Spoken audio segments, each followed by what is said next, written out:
Szeretettel köszöntelek a csatornámon. Edith vagyok, és most egy nagyon finom leopárd vagy zsiráf kalácsot fogok készíteni.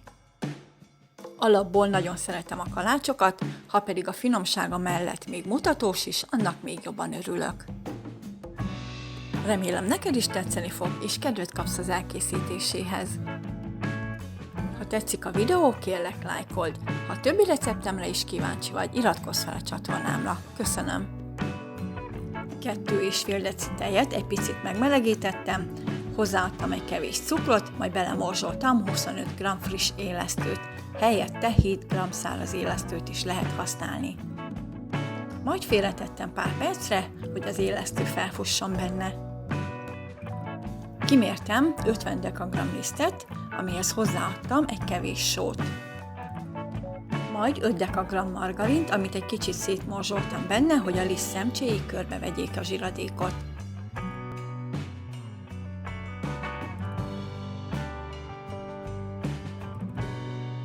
Ezután következett 4 evőkanál cukor, amiből már egy picit tettem előzőleg az élesztőhöz is, egy egész tojás és egy tojásnak a sárgája, végül pedig hozzáöntöttem az élesztős keveréket is. Majd az egészet elkezdtem összedolgozni. Ez géppel és kézzel egyaránt végezhető.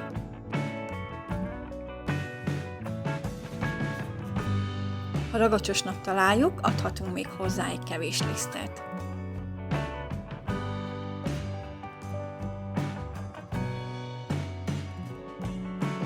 Amikor a tészta összeállt, megfeleztem.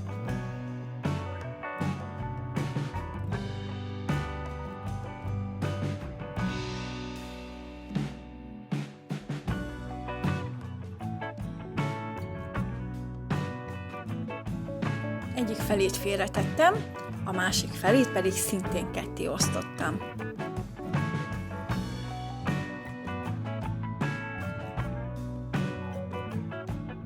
Ehhez az egyik kisebbik részhez hozzáadtam egy evőkanál kakaóport és egy evőkanál tejet, majd alaposan beledolgoztam a tésztába.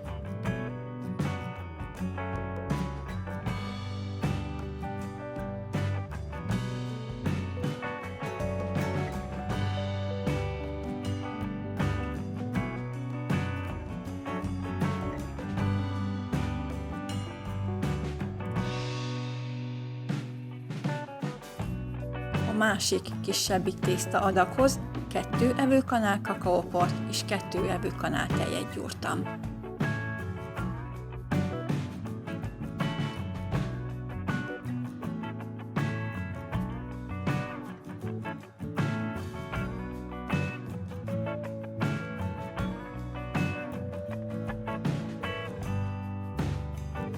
Így tehát lett egy nagyobb adag fehér színű tészta és 2 kisebb kakaóporos.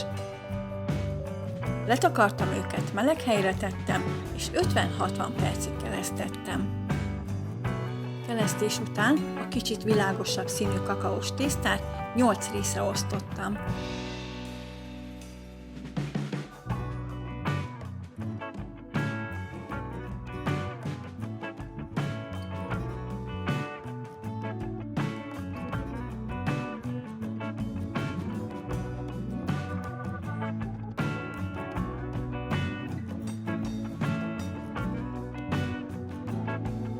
Mindegyik darabból kis golyókat formáztam. Ezután következett a másik kakaós tészta, amit szintén 8 részre osztottam.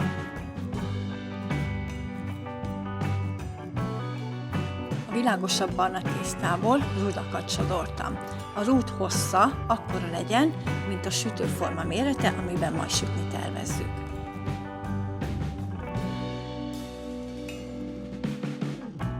A sötétebb kakaós tésztát szintén henger alakúra sodortam, ezt viszont kinyújtottam egy hosszúkás ovális alakra. Ebbe belehelyeztem a világosabb barna rudat, a sötét barna tészta széleit összenyomtam, lényegében belecsomagoltam.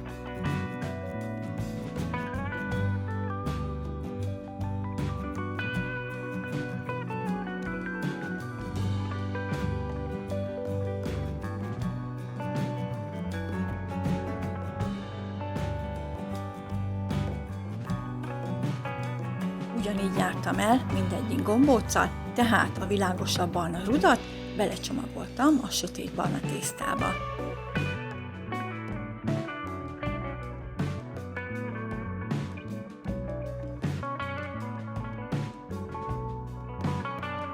Ezután elővettem a megkelt fehér tésztámat, azt is 8 részre osztottam.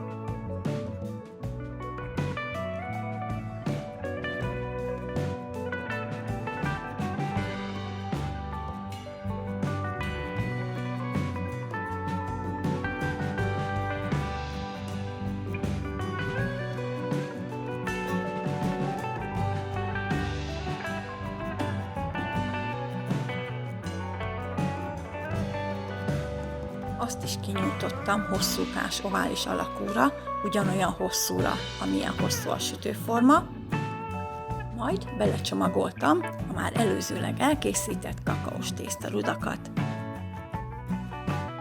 Ha esetleg lisztesebb lenne a tészta és nem ragad össze, akkor a széleit egy kicsit meg lehet nedvesíteni vízzel.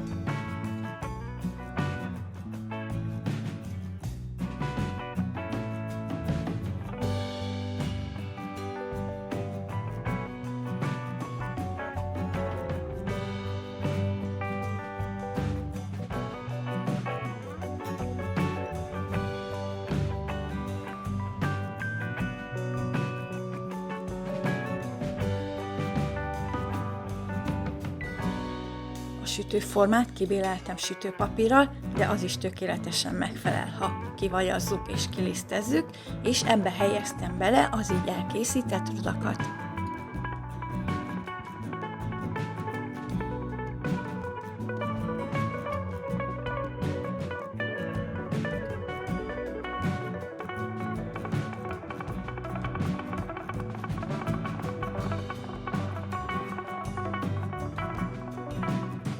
Amikor mind a 8 benne volt a sütőformában, letakartam, és hagytam még kelni 15-20 percig. Ez alatt bemelegítettem a sütőt 180 fokra, a tésztám szépen megkelt, mielőtt behelyeztem volna a sütőbe, egész tojással lekentem a tetejét. 180 fokos sütőben körülbelül 40-45 percig sütöttem. A sütési idő felénél érdemes egy sütőpapírt helyezni rá, hogy ne nagyon barnuljon meg a teteje. Akkor szeleteljük, ha már teljesen kihűlt. A tetejét meg lehet szórni porcukorral, de ettől akár el is lehet tekinteni. Ugye milyen jól néz ki? Készítsd el te is! A Facebookon Edith kedvenc receptjei néven találsz, ott már nagyon sok receptem van fent, a diétás ételeket pedig a Repeta diétás és finom oldalon gyűjtöm. Köszönöm, hogy megnézted a videót, szép napot kívánok!